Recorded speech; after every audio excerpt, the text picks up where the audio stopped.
Okay. Back to the music.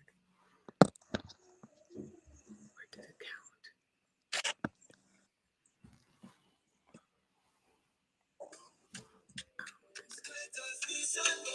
I didn't see the thing come We're live. We are. Well, welcome to Echo. Because guess Not yet. what?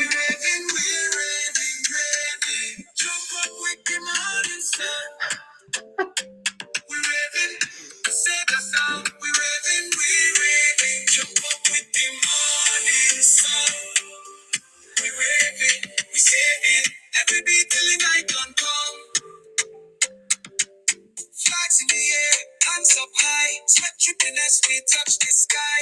The music hits, you can't deny. Tonight we live, tomorrow we shine. Yeah, they still on the bass, top tight. Carnival queen, she a dance all night. From Port of Spain, with all we might. We show the world we light up the night. With the morning sun. We raving, the Sega sound. We raving, we raving. Jump up with the morning sun.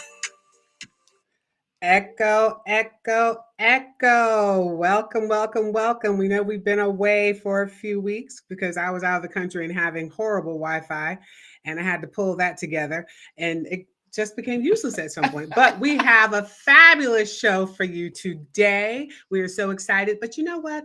Before we get into today's show, we'd like for you to take this time to follow us if you haven't already done so. Follow us so that you can be notified the next time we go live, and also share with a friend. Tell a friend to come join us right now so they can get some of this little knowledge and learn from a veteran in the entertainment industry how things are done. So, today's show, I'm here, Kimberly, aka That Black Crypto Chick on Twitter, and I'm with my lovely host, Ms. Rashona Bennett, RB Rising One on Instagram, Financial Soul Healer, Financial Alchemist. Let's transform lives. This is true. This is true. So, on today's episode of Echo, we are proud to bring you Miss Joy T. Lane. She's joining us and we're super excited. Joy, also known as the audition coach, is a visionary force in the entertainment industry. With over 20 years of experience, she is a celebrated director, script supervisor, and mentor, having worked with acclaimed productions like BET's Average Joe, Netflix's Sweet Magnolia, Stars Power Book 2 Ghost, and Power Book Love that 3 show. Raising Cain, CBS's Fire Country, and Law and Order, just to name a few. But what's truly remarkable about Joy is her passion for empowering emerging talent. As a renowned audition coach, she helps actors shine in auditions and build their confidence through her bespoke coaching programs and dynamic live online events. Joy's commitment to uplifting others extends far beyond the entertainment industry. She's a dedicated advocate for community upliftment, economic empowerment, and social justice. So, with that, we welcome Ms. Joy T. Lane to the show. Yay! Yay! Joy, um, granted, this is going to be, we hope, a very full circle conversation, but you have an extensive background in the entertainment industry. And so, but even beyond that, everything starts with a foundation, right? A foundation, like, how you grew up and all that. So we'd like for you to walk us through what your early days, early life was like for you and your family, and what sort of inspiration you drew from that. Well, first of all, I just want to say thank you for having me on the show. I am so excited to be here. And so I'm truly honored that you all have me up here. So I wanted to say thank you to you first. As far as my growing up life, my home life as a child, What I gotta say is I first gotta mention that my parents have always been like my hugest fans and my Mhm. cheerleaders, even until this day. I do think that played a major part in, who I am today. Not only just on a spiritual level, but on the financial level as well. They always made me feel like there was nothing that I couldn't do.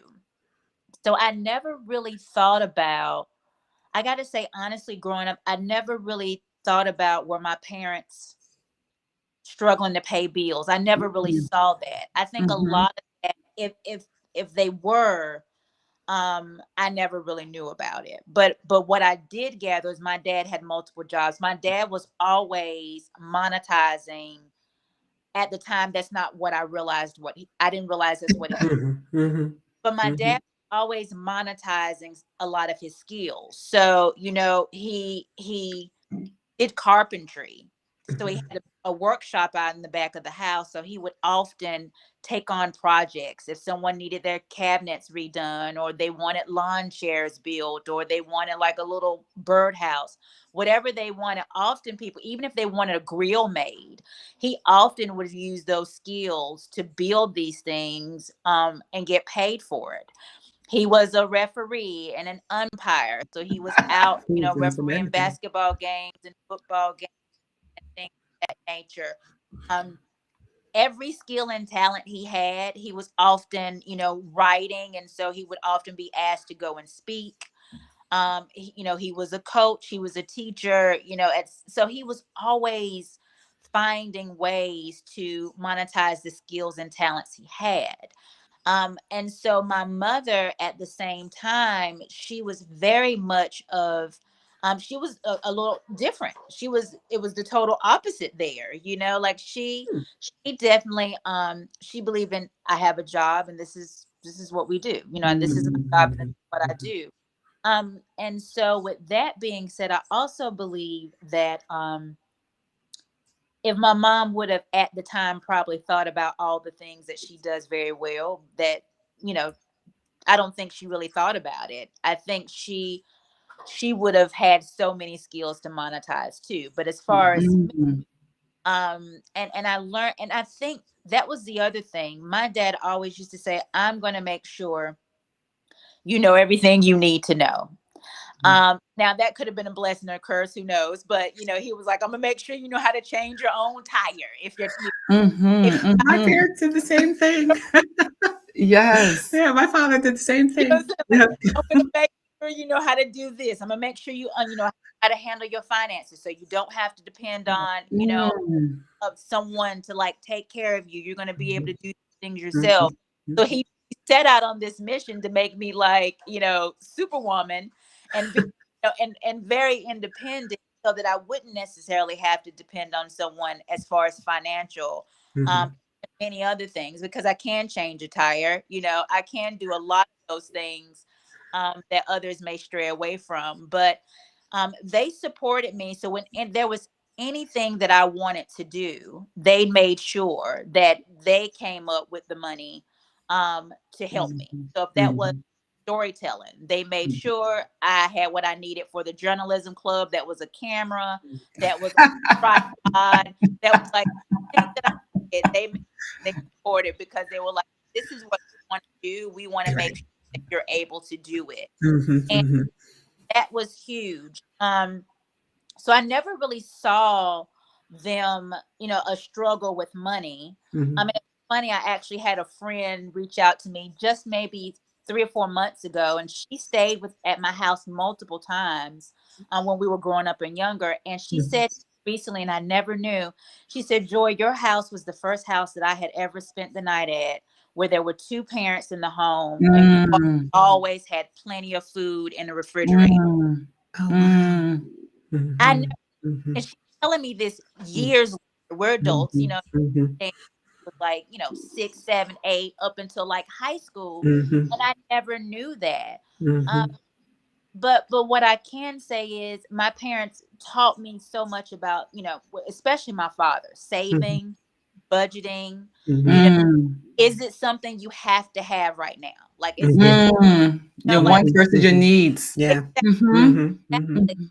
And I will tell you, I had a job. Like there were lots of times they were like, okay, no problem. Then you get a job. And I had a job, one of which I truly feel like prepared me for the job that I'm currently in now. I worked at Mhm. this place called Mount Olive Pickle Plant. Mount Mhm. Olive. I did 12 hours a day because I wanted a car and I wanted Mhm. to prove them that I could handle a car and that Mhm. I was trying to make the money as well. Yeah. And worked that whole entire summer, 12 hours a day from 7 p.m. to 7 a.m. at Mount Olive Pickle Plant. I stuffed pickles in jars. I made relish. I did possible. You paid your dues. Go I ahead. dues. Like, I would come in on Saturday nights and I would be so tired because we did this like 6 days a week.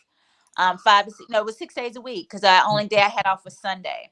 And at Mhm. that point, my parents were like, you know what? We're gonna get you that car. So it wasn't always given to me. There were moments, of course, where they supported me. Mhm. Um, they would get things for me, but there were Mhm. also a lot of teaching moments where they were like, okay, let's you get a job and let's see how Mhm. you job. Are you Mhm. faithful about going to work on time? Are you Yeah. faithful about, doing that job in excellence? Like, Mhm. let's see how you do this because this is going to teach us a lot about how you're going to handle money. And I Mhm. Right. believe Right. for the that they taught me early that kind of that followed me throughout adulthood.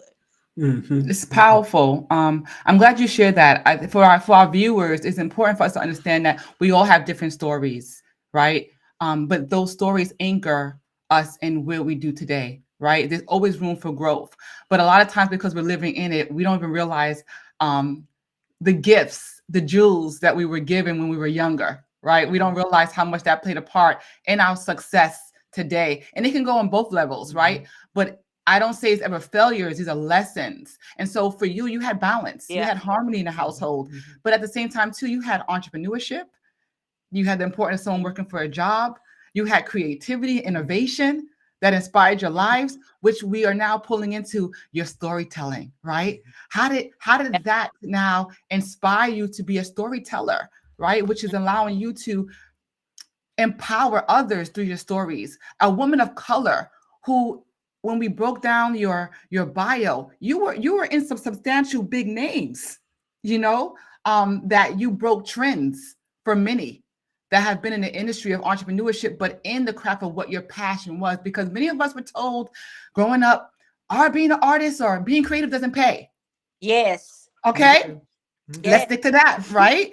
But Yes. you stuck to your truth Mhm. and you have been successful so far. I'm not saying that there hasn't been challenges because that again are lessons, but you stuck to something that fed your soul that still inspired people. So I want to pivot onto what drives your passion, right? For empowering emerging talents, and how do you stay motivated in such a challenging time, even being a woman of color, but you make it work, you make it soar, right? Mhm. I'm gonna say something first and then go right into that. When I went off to college, I went off as an elementary ed major. Not. And I went off as an elementary ed major because I had multiple teachers tell me that there was no money and I could not Mm. make it in Mm-hmm. the industry. Mhm. And again, being a young black girl, I was like, okay, maybe there's something to that, right? I never Mhm. told my parents that's what was told to me, but I Mhm. went off as an elementary ed major. And when I say when you are called to do something, you Mm. can't get out of your system, even if Mhm. you. Mhm. And here I was studying to be an elementary ed major, but my heart and my passion and my soul was always at the TV and film center, on Mhm. campus. Mhm. I was always there trying to see Mhm. what I'm into. And finally, there was a professor there that said, "You're here all the time. Would you like to be my teaching assistant?" Mm. Okay. And I was like, absolutely. Mhm. So, but in order to do that, I needed to change my major to media Mhm. and film studies. And I Mhm. called my parents up and I braced them. I was like, look, wanting y'all to know I'm changing my major. And they were like, well, what are you changing it to? And I was like, I am changing it to film and media studies. Mhm. And they were like, thank God. Thank God. Really? Yes. They were like, we could not figure out why you wanted to be an elementary ed major, but we did not want to discourage you. But they were like, as far as we can remember back to when you were 4 or 5, you said you wanted to work in TV and film. Mhm. To not understand why you did that. And the reason I did that, and I'm so thankful to this day for their support and encouragement. But the Mhm. reason I did that was because someone told me that I couldn't do it. Mhm. Yep. Mhm. Mhm. Mhm. There's Mhm. so many people who right now have been told that they can't do something. Mhm. Yes. I'm Mhm. so Wow, thankful that's that good. I didn't let someone else tell me who I could be, or and that I had parents that were like, no, we're glad that you're going to do what it is you want to do. And so Mhm. I'm always excited about, when people when they say, you know what, I'm going to step out on faith. I'm going to take this leap and let the net appear. And I'm going to leave this job or whatever it is they're going to do because they want to do something that is their heart's desire. I am always encouraging of that.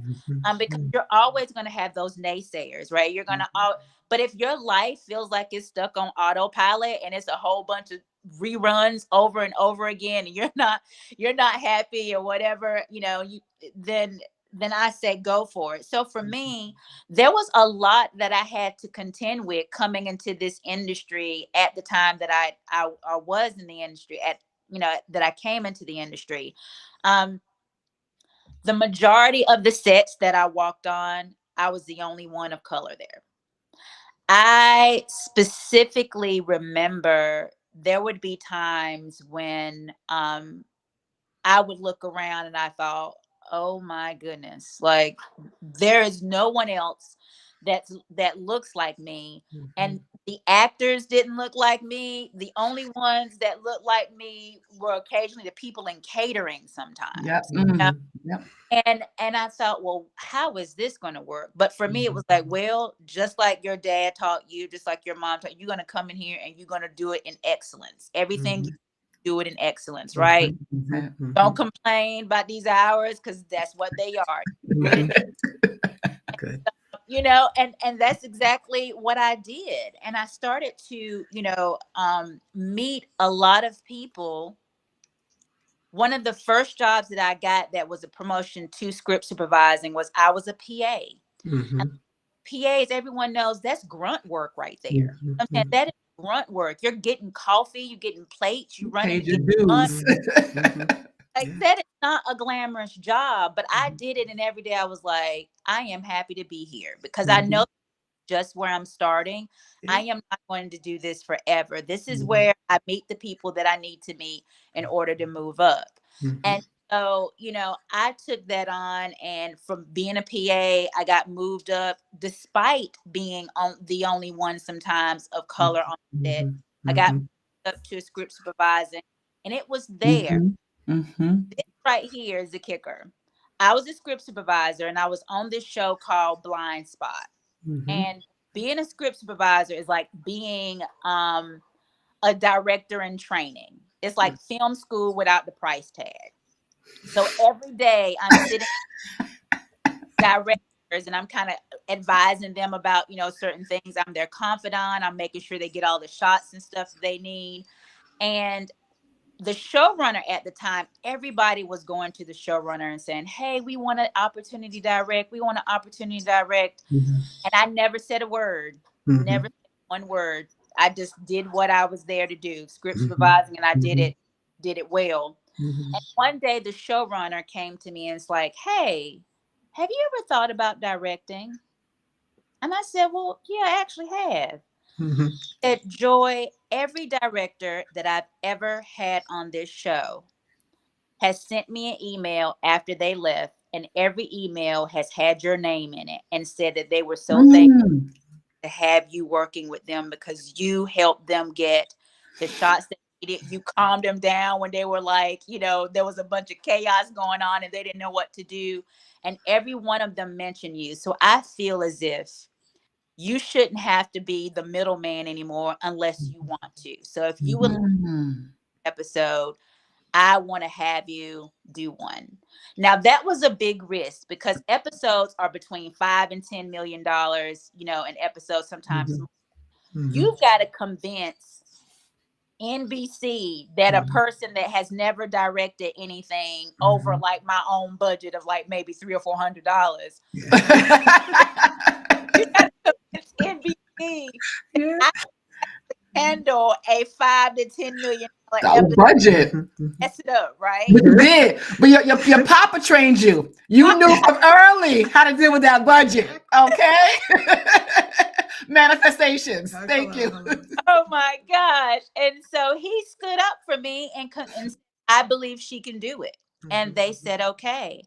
And I got to tell you, the reactions were different. I had people that because they wanted to direct, I had my DP, I will never forget it. And that's the person I'm supposed to be working very closely with to help design shots and everything. He went and said, and these were people that I worked with all the time. He went and said, the only reason she got an opportunity to direct over me was because she checks 2 boxes. I'm black. And so I had to deal with that kind of mentality. I had enough, there were plenty of people there that were cheering me on and were excited and was like, you can do it. And then you had a few that were like the teachers, you can't do it. You can't do it. And so even then I had to find ways to not let what he was saying get to me. I had to find, and there would be times I would go to the bathroom and cry because he would be very cruel. I was like, they ain't gonna see me cry. I'm gonna go to the bathroom. I would go in the bathroom. I'd cry. Lord help me, give me the strength. I stepped right back on out, and no one ever knew what was going on. But for me, I was going to complete it, and I was going to have a great episode, whether he was on board or not.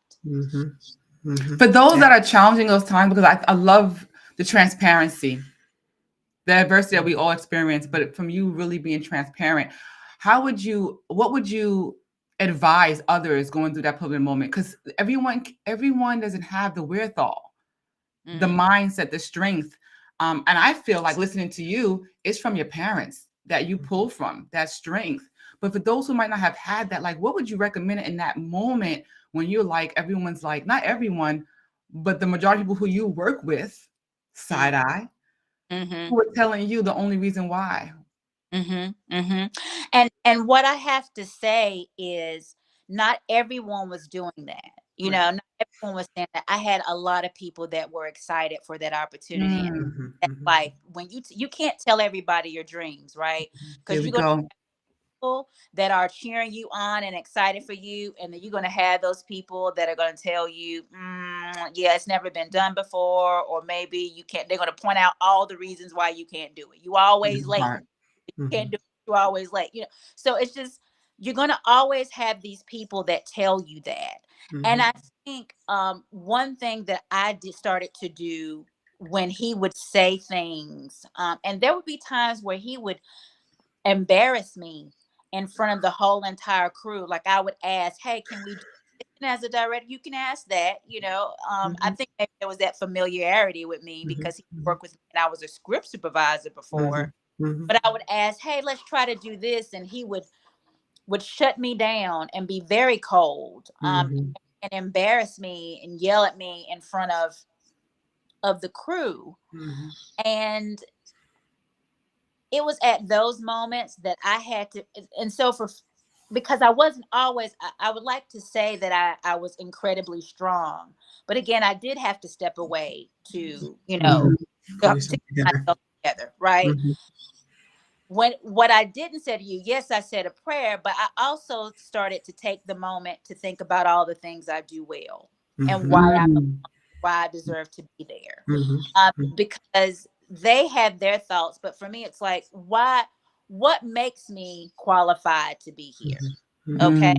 So I would start to think, you love storytelling. You have a passion for storytelling. Okay, great. So I started to list out in my head sometimes why I was supposed to be there. You know, Mhm. supposed to be here so that you can help bless other people who Mhm. have resources, who don't have the access to this. You're supposed to right now at this moment, so that when those people come and they want to get through this door, you're going to be the person that opens up the door for them.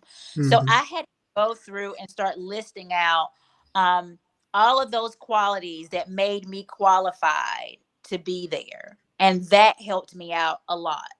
And oftentimes I would have to refer back to those things. I did things like that, like my, that's my, I deserve to be here list. I wrote down moments where I would go through and create affirmations for myself. Like, the first night after dealing with that, the first night I came home was like, okay, what are some affirmations, that I can write down and I can refer to every now and again when I start to feel, the the imposter syndrome kicking in, Mhm. or, It's a real start thing.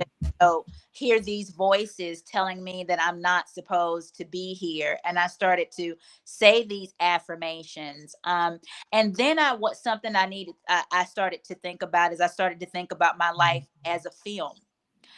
And I know, because I had been in the industry so long, I understand that, there's a script, and every script, when I promise you, the script that you write is not the script that by the time you see it on TV is the same script. Gone through a whole lot of Change. revisions, right? So I think of my life as a script. It's like, okay, whatever they said to me, that's this dialogue that is being said to me, I need to make sure I revise that. I revise the script that they're trying to give me, because that's not my script. Okay, so let's go to the next version of this script. Who are you, Joy?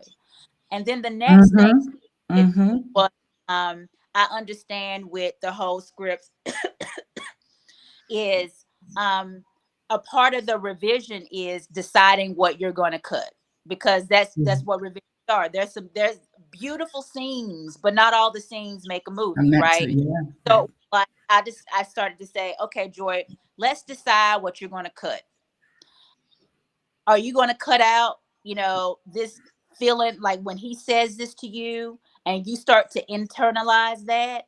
Okay, let's cut that internalization of everything he's saying. You're not going to take that in. Let's cut, let's cut this, whatever he's. So I just started to just find ways to look at my life as this script, Mm.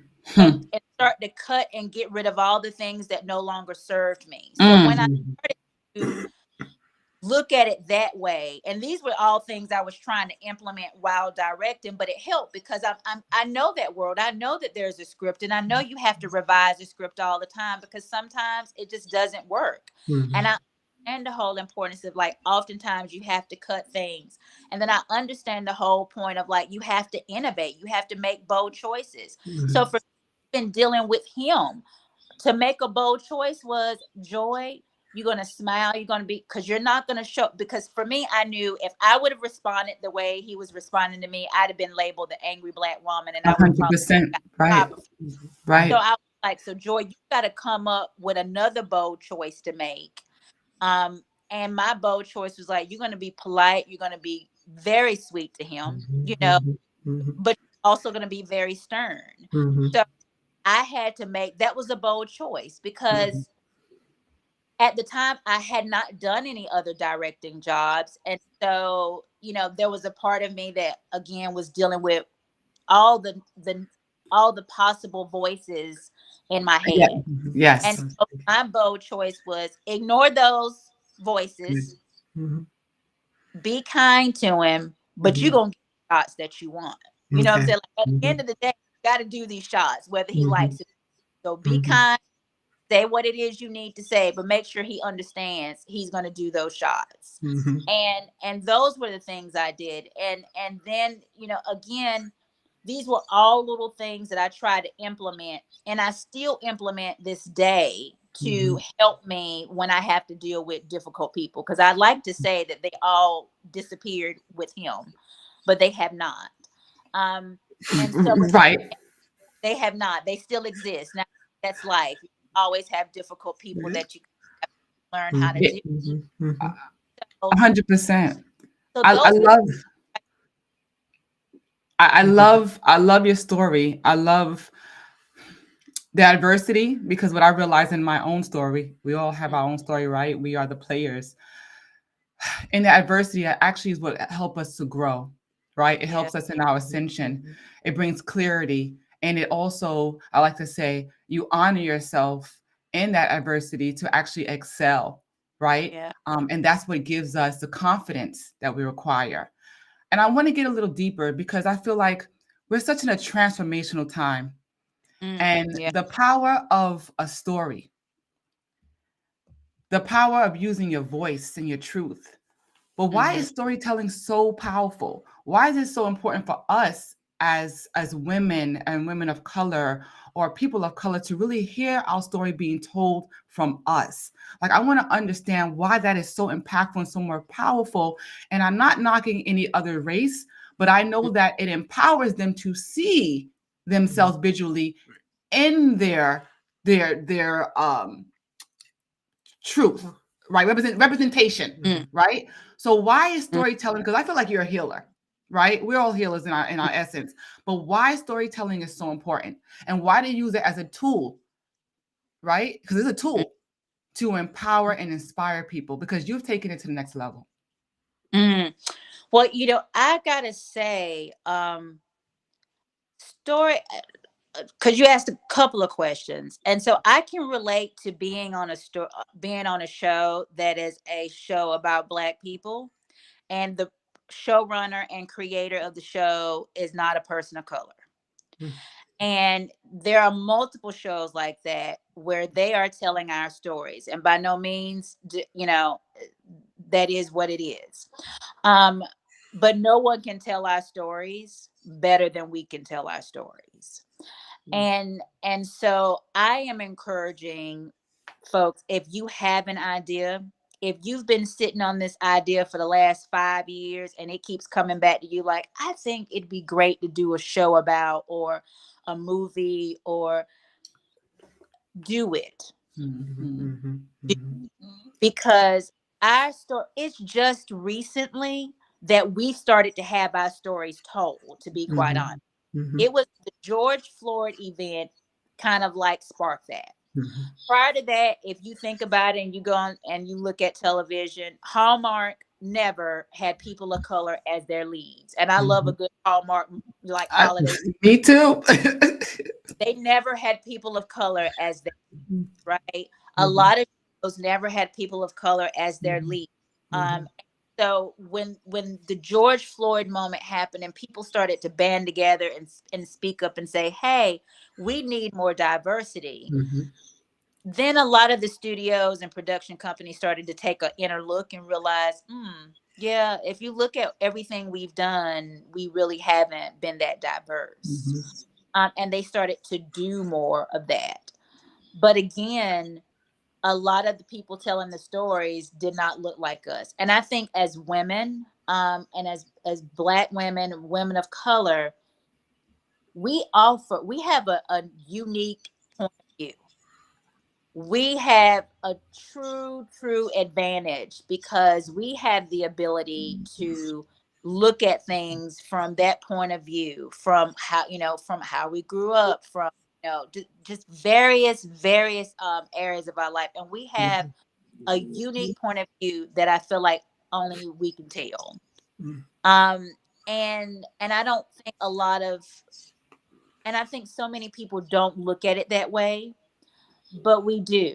I also think that, and I will be honest with you, if you start looking at Lifetime several years ago, Lifetime took a shift where they started to show more programming with people of color. mhm, I'll tell you a meeting that happened that brought that on. So Lifetime, and I cannot remember the president's name at the moment, but several years ago, they did a little study, and they started to realize that Black women were the main ones that were watching TV, that were bringing their partners in to watch TV. They were calling their girlfriends up, their family friends, and they were like, watch this show. And what they started to realize was like, wait a minute, that's a market that has not served. Took a switch and started to more program for people of color. And the president actually said, someone, it was, and they asked, why was Lifetime making this shift? Like that someone would ask that, but they asked her that, and she said just that. She was like, Black women, the voice that they have is powerful. Powerful. Why I It's all shift the dollar signs. to go to the market that has that kind of power? And that's exactly that woman's name. It'll probably come to me later. And she did say that. So that just goes to show you that people are aware of the voice and when we band together, the power that we have. I just think it's important because there's so many stories that have yet to be told. And I think more than ever, now that some people are starting to lose their diversity and inclusion programs, like they're starting to kind of be cut in multiple places, this time more than ever that people need to get these stories out, because at some point in time it will be right now there's a push. Everyone wanted to get it. They wanted it. They wanted that material. They wanted that content. But but a lot of that was because we need to have it. We need to have this content. If we go ahead and start to get these stories out now, we start telling these stories, then they'll also understand it's not just that you have to have it to serve a mandate. You have to have it because it's needed. It's Because like the public requires 100%. don't need we need it. Our kids need it, like they need it. Yeah, I was just noticing that I don't really watch much television personally, but I was noticing that Netflix, I mean, granted, I used to surf online to find programming from other countries. Years ago, I was watching like a lot of like Korean dramas. Actually, even before that the first one that they brought over here, The Good Doctor. I had watched the Korean version like I don't know, a year or two prior. Anywho, but I was watching Netflix recently and I realized that they have now a lot of programming, international programming. And so I was like, oh God, it's wonderful that they're, showing representation of all these different ethnicities now. And yeah, it's such a good thing, because, the world's not monolithic. The world is not monolithic. No. And I love it because I want to segue into you're giving back, right? Because of your experience for over 20 years in the industry, you are providing the mentorship, the coaching, and the community, right? Just give us a little insight of that, the role you're playing right now and bringing that back forward. I like to say you're paying it forward. Well, I do the audition coaching because I do, I work with actors so closely, and I understand they don't always have the support that they need. With an actor, lots of times you will do an audition and no one calls you up or sends you an email and says, hey, you were our second choice, but we went with someone else because they just don't hear anything. So they have no idea, was my audition awful? Was it like they get no feedback whatsoever? They either get the call saying you're booked and you got it, or they hear crickets. And so I wanted to provide that support system for them. But the next thing that I also do is I work with writers. There's everyone out a lot of people do not have the resources or the contacts that they need. And for me, because I do have those resources and contacts, there are a lot of stories. Like we're talking about people who are storytellers. Come on, y'all. There's so many people who are storytellers out there that we will never know because they don't have the access into the industry that other people have. And they are phenomenal writers and they have phenomenal ideas, but we won't ever know them because they don't, no one, they don't have that access. Right? No. So for me, what I've been doing is when people come to me, they're like, hey, can you read my script? Absolutely. I'll give feedback on that script. If this script is something that I can help you develop, we will develop it and we will go out and start pitching it. And that is my whole thing. It's like, if you have a story to tell that story, even if you just write down, like I always say, write a script, but even if you just write a few things down on a piece of paper and just say, this is what I'm trying to do. I love to work with people and say, okay, well, now let's take this one page, of what you said, and let's create a 60-minute script, or feature length script, or 30-minute sitcom, whatever it is. Let's create that. Let's find a way to create that. Let me help you so that I can give you access to the people I know in the industry, so that, who knows, like, you don't know unless you try, right? And so that's what I've been really working on and trying to give back, because I do know that so many of us have ideas for movies and short films and TV shows, and sitting on this idea for a few years, a few months. Tell everybody about this idea. And it's a good show. Listen. With it. 100%. So I want to jump into that, right? Because we BK Crypto, we're all about technology and evolution, and we're always talking about how is emerging technology either a pro and a con in our industry, right? So we know that there was was it a writer's, not a writer's block, there was the strike last year, right? And so a lot of that played with AI, right? So how is AI a positive influence, or is it something that is causing havoc in this industry? Truthfully, because we gotta make it spicy. Right, it's causing havoc right now. Okay, let's be honest. It's causing havoc. And the reason it's causing havoc, and the reason it caused havoc, is because you always have someone in the industry that is all about the bottom line. Always, right? They could care less about actual human people. They just care bottom line. And so what was the fear was that instead of hiring writers, they would give prompts to the AI, and AI would write these seasons, and you would never need a writer again.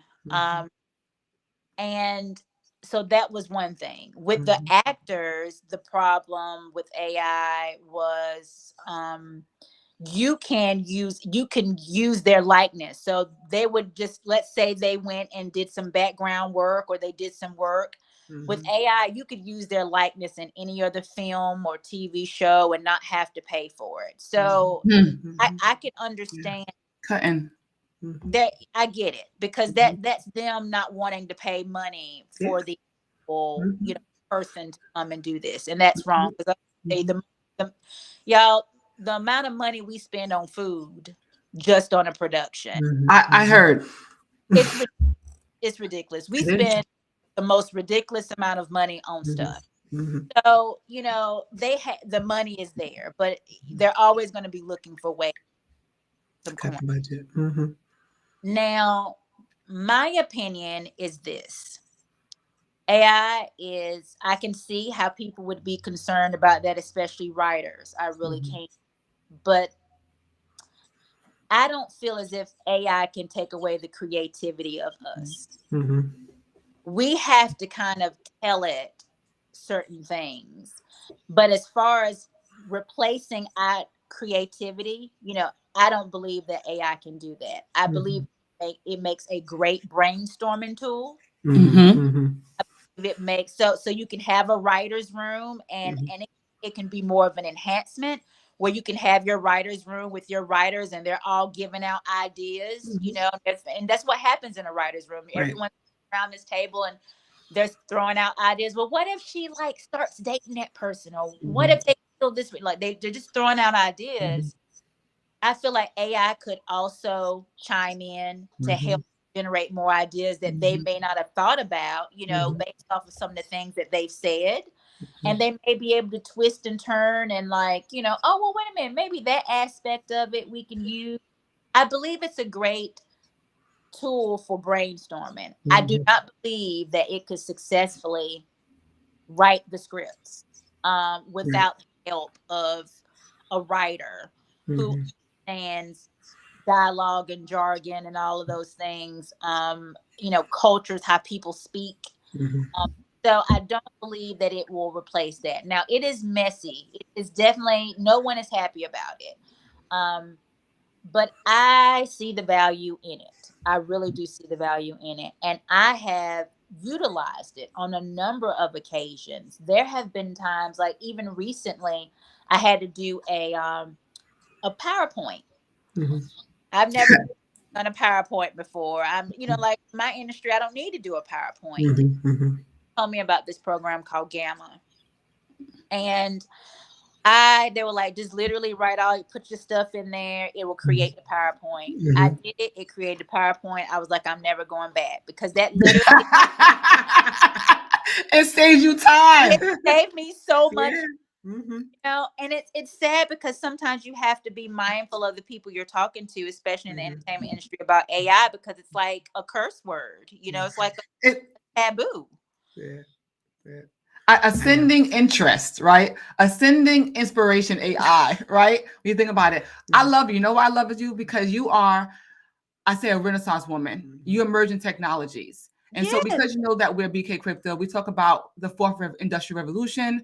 We talk about financial literacy. We talk about, not even financial advice, but how to really hone on to the evolution of technology. And I want to get into that because I feel like the reason why you thrive is because you're able to be a visionary, to see other things that are emerging that brings balance in your life. You're an entrepreneur. Mhm. You a storyteller, director, producer, real estate investing, and crypto. So when we talk about building $1 million empire, people think it's only one thing that helps you create an empire. And for you being a visionary, you were able to see, hey, I need to delve into assets. So walk us through why Bitcoin, why crypto, how do you feel about blockchain, even emerging technologies? Share, because you are the face of influence. You might be behind the scenes, but you are a face of influence because you're living it. Well, that's important. I will say I knew nothing about crypto a few years ago. I joined. I'm always looking for ways to actually, like, again, diversify and grow what I've made. And I joined a group called Journey to Wealth. Woo woo. And it was there that I started to hear about crypto.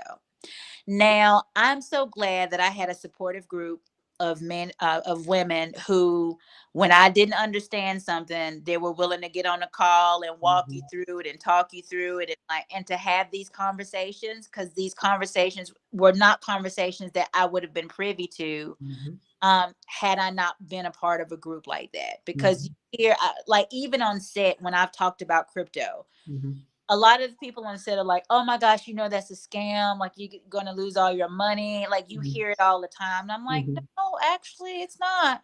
You may want to, No. may want to, but for me, it was. I'm not gonna. I'm gonna believe me. I have made some investments that paid off very well, and I have made some investments that bombed. Right? Yep.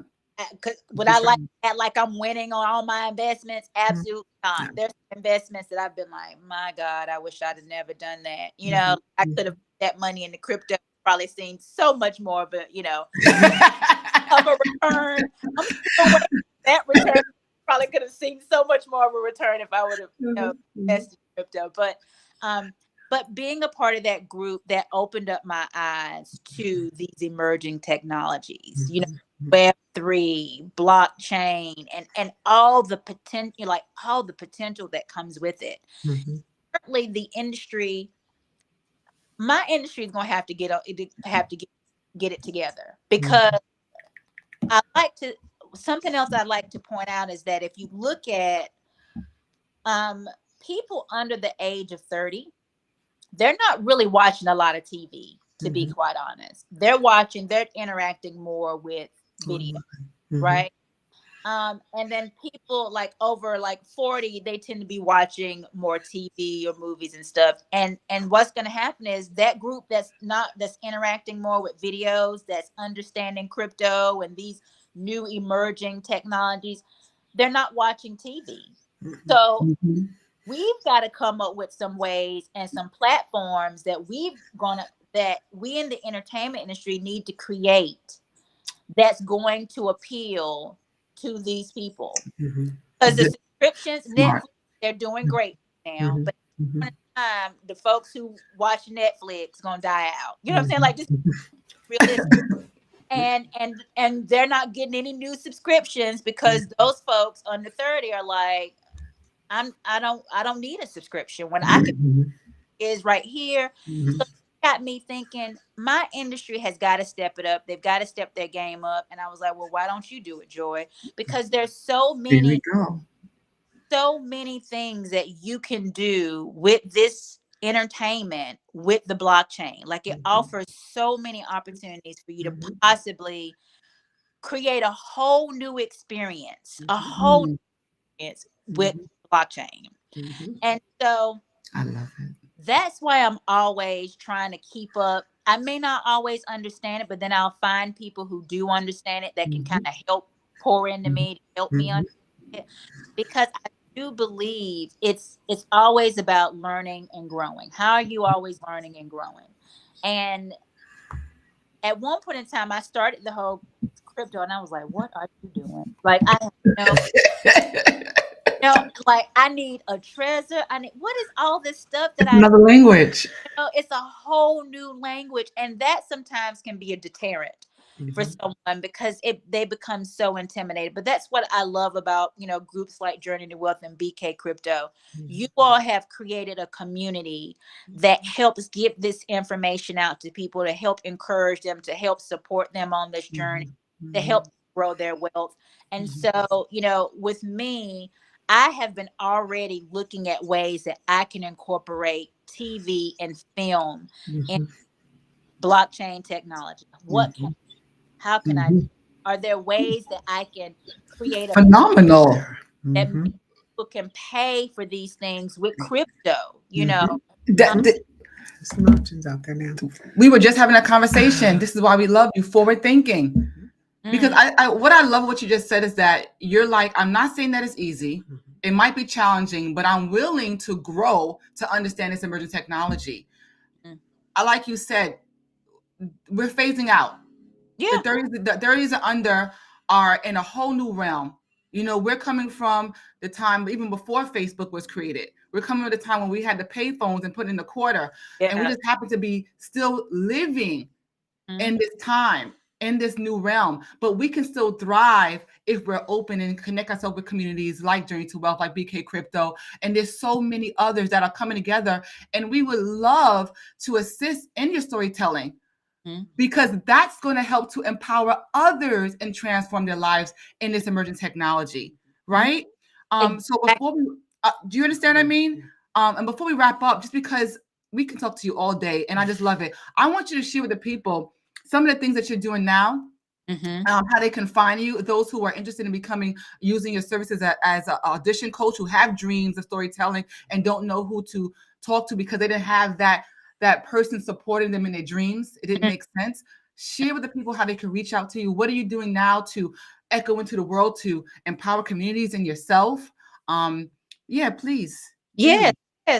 Some of the things that I'm doing now, in order to just empower, my community, as I mentioned, is, working with those actors. As I mentioned, working with people who have a script and they want to try to develop it. I love working with people who just have an idea, so you even coming to me and talking about, well, what about if I did a movie or show on this? Absolutely. Absolutely. Why not? Like, let's figure out a way that we can create something and start to pitch that. Or better yet, create something, and there's a platform that's been created using some of these emerging technologies where now we're not even having to go to someone else and get a yes from them. We get a yes from ourselves because we've created these platforms and these ways for us to show our own stories, to help each other make 100% using a DAO, right? A decentralized autonomous organization to read the funding to create the budget you require for these movies, right? thinking outside the box, but we need you to lead that because you're in it and it's possible. I would gladly do it. I will gladly do it because I am a firm believer that like we've had so many great stories, but there's some stories that have yet to be told. We haven't even scratched the surface. Oh, we have listen of of the stories we have. And I'm a firm believer right now. Yes, they may be trying to get rid of diversity and inclusion, and they may be, there may be even on the industry. There's like a hold on them purchasing certain things because they're still trying to recover from the strike. But when we have the capabilities of not having to go to someone else for them to give us a yes, I think that what that does is that like makes us like pretty, unpenetratable. It really does. It makes us strong. And I would love to actually head something up about that because again, I love hearing. I'm always amazed when someone sends me a script and they're like, "Oh, it's probably been done before." And typically there are like hints of things that are similar. But sometimes I get these stories and I'm like, this is brilliant. This is brilliant. This is great. Even my little nephew, 9 years old, he's just like, "I want to write something." I was like, "Well, write something. I'll help you shoot. We'll get it together." So the children.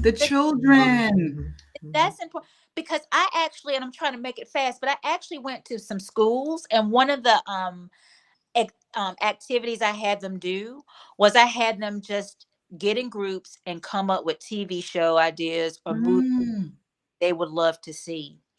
Every time I do that activity, and then I had them come up and kind of pitch me just kind of tell me about it, I'm always amazed at what these kids think of.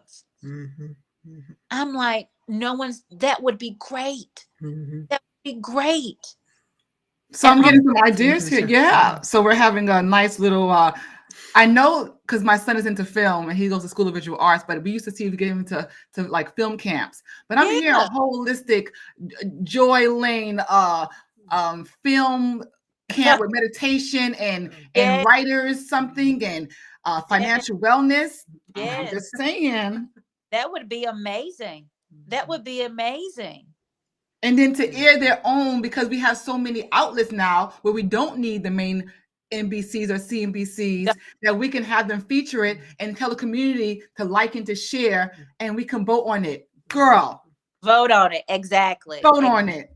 Or believe it or not, you're going to have some mainstream people trying to reach out, wanting to buy, wanting to they're going to start reaching out. You're going to have people, can we do some advertising? Like they always want to jump on after something's already been established and starting to have like some success. I'm loving this. Yeah.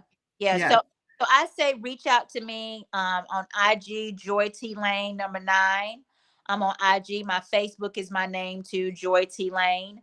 But yeah, reach out to me. Let me know if you have ideas because I would love to sit down or even if it's Zooms or like send me the script. I'll give you some feedback. We'll go from there. If you're an actor and you're like, how in the world do I maneuver this industry? Because the industry is not an easy industry. It's like a maze, and so it can be quite tough. And so if there's people like, I'm an actor, I don't quite know how to like ace these auditions, then reach out to me. Like I said, Joy T Lane 9 on Instagram, Facebook, my name.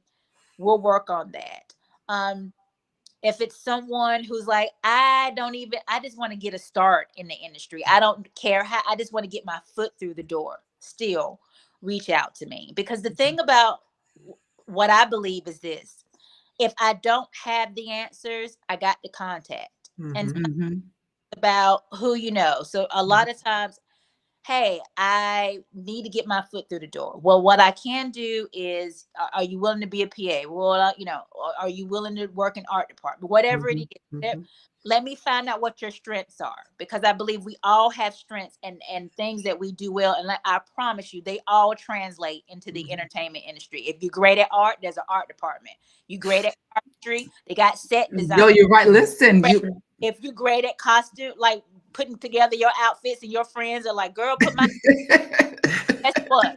Costume wardrobe department. If you're good at applying your makeup and people are like, you do my makeup for me, guess what? Hair and makeup. Literally every job that or everything that you do well can translate into the entertainment industry. So I like to say, if you don't know how to get in the industry and you're interested, whether it's background acting or whether it's some other way, reach out to me, because I may not be able to get you a specific job, but I can connect you to the person who probably.